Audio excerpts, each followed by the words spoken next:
Buong karangalang inihahandog ng DZRH para sa bagong milenyo ang isa pang magandang dula mula sa panulat at direksyon ni Salvador M. Royales. May pangako ang bukas.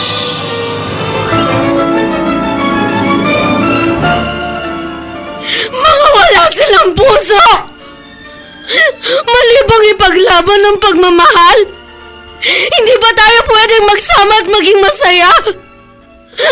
Bakit pinagkakaisa nila tayo? Hanggang kailan nila tayo titikisan at pahihirapan? Galit ba sa atin ang mundo? May pangako ang bukas. Kasaysayan ng mga kaluluwang lupaypay na ang pusong hapong-hapo sa tindi ng malabis na pagdurusa. Subalit sa kabila ng lahat, huwag kalilimutang paglipas ng isang dapit hapon ay sisikat ang araw na magsisilbing tanglaw sa sinumang tinakasan na ng kawalang pag-asa. Dahil sa likod ng mga hinagpis ay may naghihintay na ligaya. Sa bawat kabiguan ay may makakamit na tagumpay, laki pang pangarap na sa bawat himaymay ng laman ay muling mabuhay ang dugong nananalaytay sa mga ugat at unti-unting mauusal ang mainspirasyong mga katagang. May pangako ang bukas. May pangako ang bukas. Isa na namang natatanging dulang pangradyo na inyong aabangan at kalulugdan, mag-iiwan ng mga magagandang halimbawa at aral. May pangako ang bukas.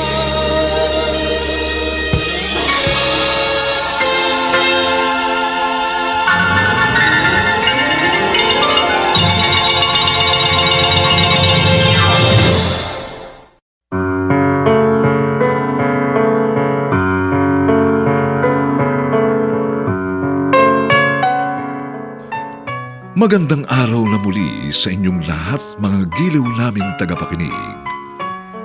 Narito na po ang huling kabanata ng ating tampok na kasaysayan sa linggong ito, pinamagatang Galit ba sa atin ang mundo?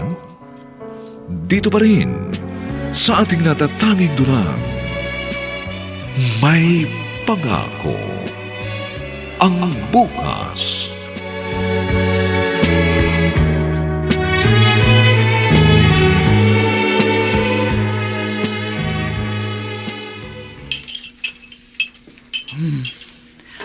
Ay, ang bango ng amoy nitong niluto kong kaldereta. Paborito ito ni Justin. Batang yun, oo. Matigas ang ulo. Hindi ako pinakinggan. Inay, mahal ko po si Alona.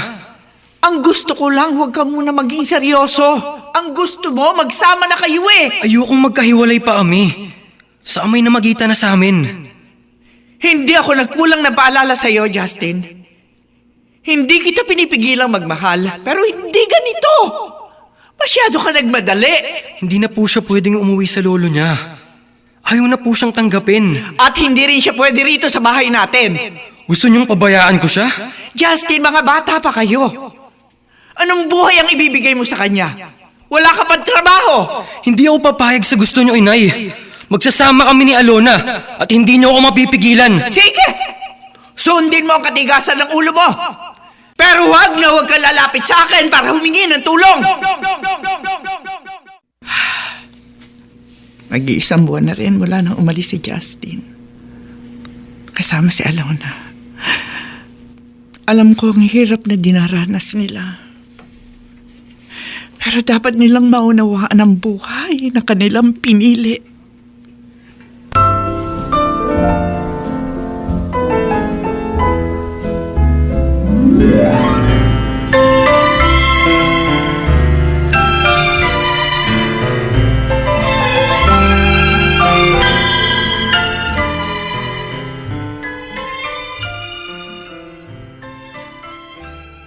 Walang tumanggap sa atin. Kaya naman natin magtrabaho.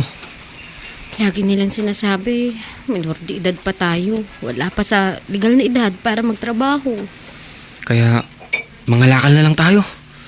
Manap dito sa mga basuran ng mga plastic, karaton at bote na may bibenta. Para may pambili tayo ng pagkain.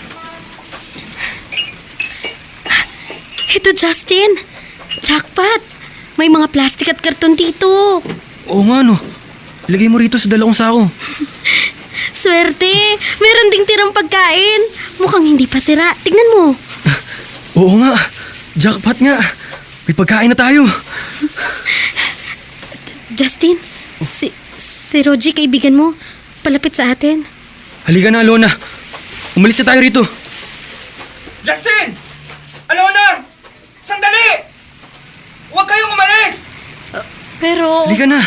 Ayaw makipag-usap sa kanya. Guidance sila nila nanay. Hindi tayo naiintindihan.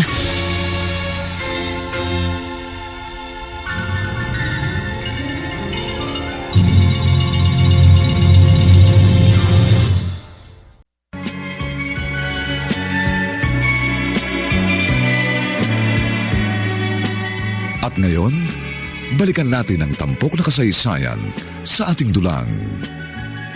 May pangako ang bukas.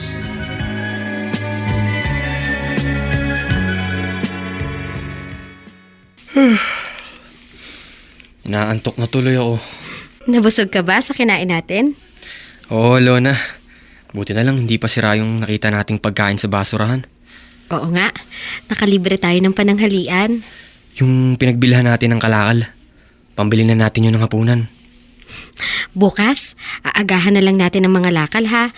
Bago pa dumaan yung truck ng basura, dapat nakuha na natin yung mga maibebentang kalakal. Aray! Oo, bakit? Parang sumasakit ang tiyan ko. Nakakaramdam ako ng hilo. Ako nga parang... nasusuka ako. Nahilo ako, Lona. Sumasakit yung tiyan ko. Nasusuka ako. Ano nangyari sa atin?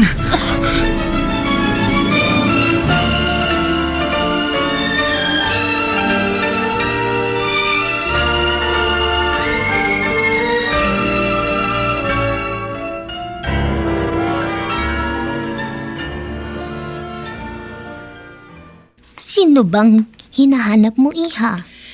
Yung nakitara po dito sa sirang jeep? Iyong magjawang bagets? Ba't kinuha kanina ng tanod? Ho? Bakit ho? Ano ang nangyari? Isinugot yung dalawa sa ospital. Nalason yata? Parehong nagsusuka.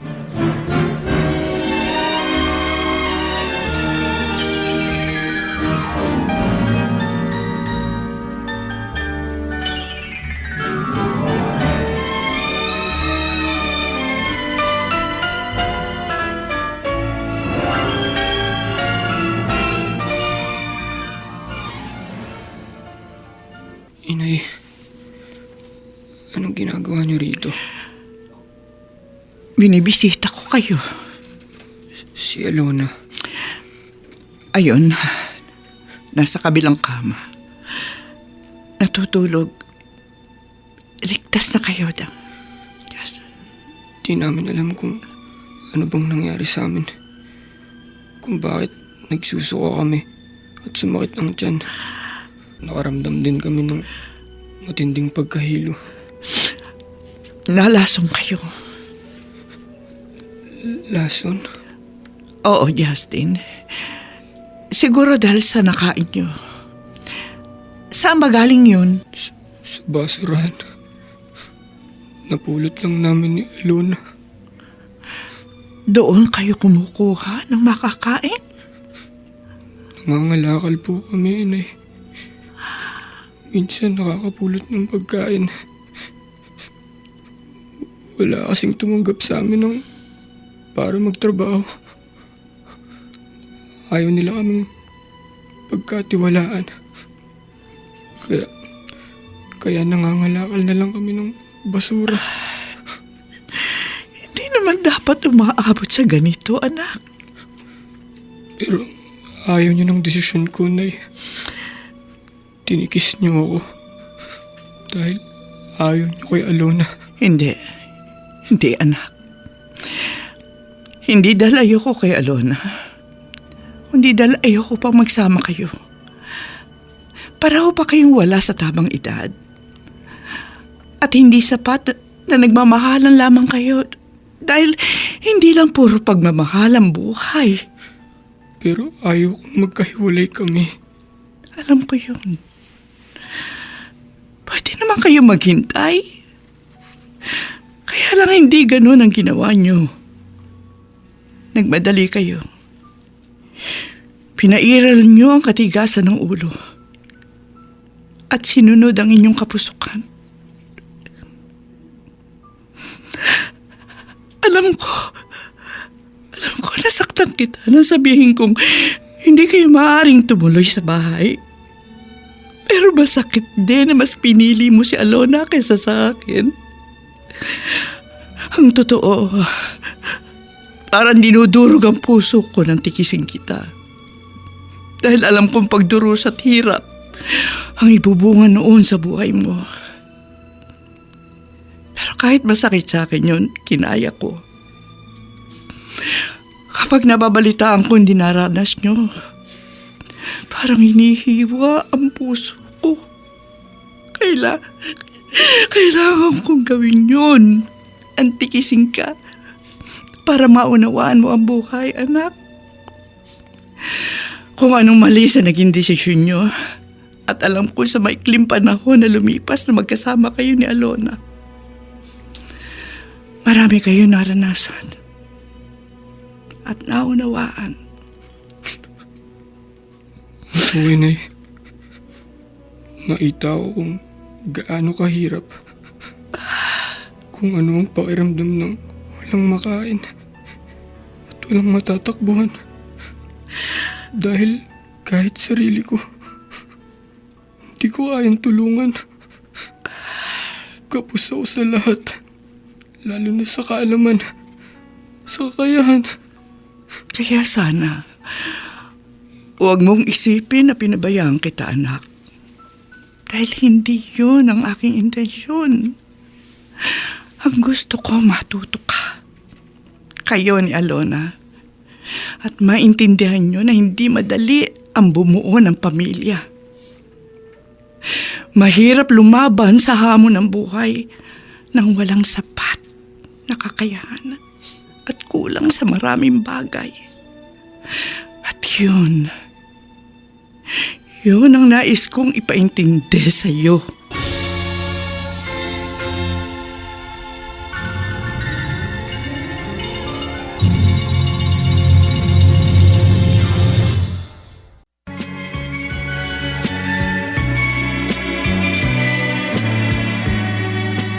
At ngayon, balikan natin ang tampok na kasaysayan sa ating dulang. May pangako ang bukas.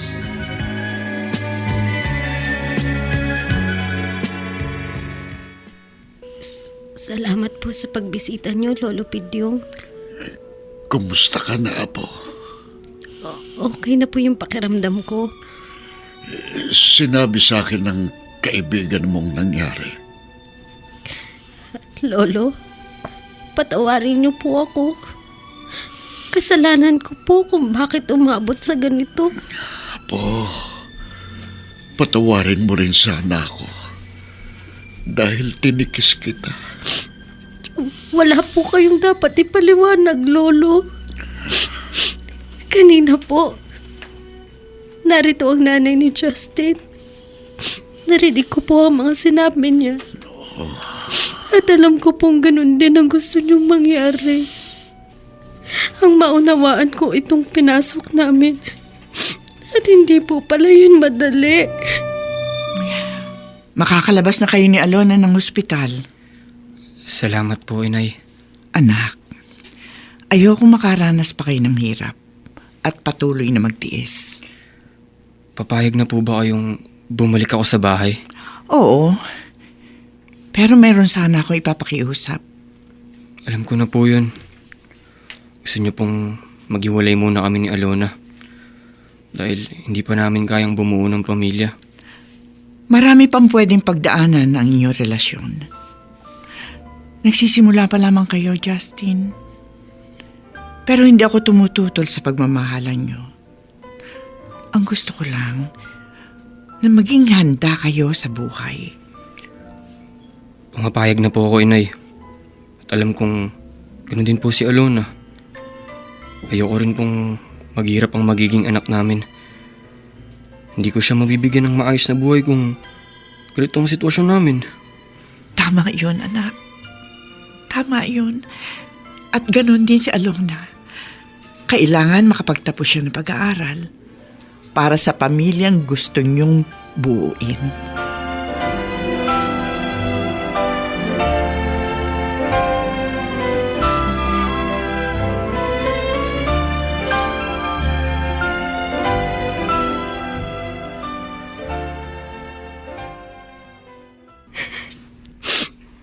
Justin, Bakit ka umiiyak? kasi maghihiwalay na tayo. Ano bang sinasabi mo? Hindi tayo maghihiwalay. Uuwi lang ako sa amin at ikaw sa lolo mo. Pero paano na tayo?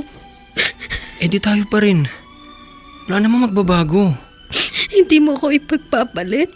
Siyempre hindi. Dahil mahal kita. Kailangan lang natin gawin to para mas maging handa tayo. At hindi na natin danasin ang pinagdaanan natin. Alona, hindi pala pwedeng puro lang pagmamahal.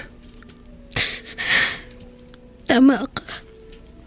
Dapat ang pagmamahal sinasamahan ng talino at kahandaan para humarap sa napakaraming pagsubok. Ganun na nga. Kaya nagkamali man tayo, pwede pa nating ituwid yun. Nariyan naman si Inay, ang lulupidyong mo. Hindi nila tayo pababayaan. Basta nasa ayos at nasa plano ang lahat ng gagawin natin. Basta, promise mo hindi ka magbabago. Hinding-hindi. At maghihintay tayo hanggang sa dumating ang panahong handang-handa na tayo. Oo, Justin. At sa pagdating ng oras na yon, nakatitiyak na tayo na may naghihintay sa atin na isang magandang pangako ng bukas.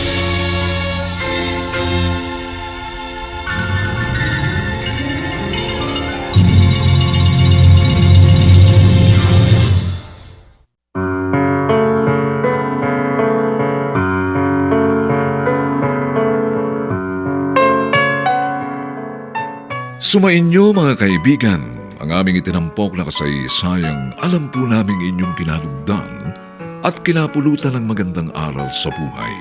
Pinamagatang, galit ba sa atin ang mundo?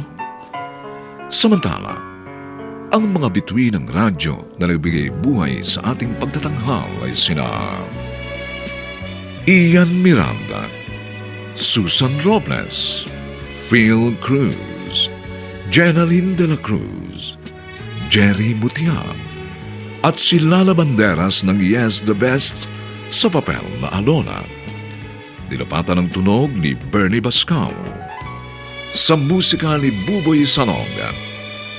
Superbisyong teknikal ni na Eric Lucero at Bong Muyar. Ang kasaysayang ito ay mula sa panulat ni Gani J. Halamanan at sa direksyon ni Maynard Landicho Jr. Ito pong muli ang inyong kaibigan June Martin Legaspi, nag-aanyayang sa susunod na linggo. Muli po namin kayong hahagdan ng isa na namang bagot na ibang uri ng kasaysayan. Dito pa rin, sa ating natatanging dunang, may pangako ang bukas.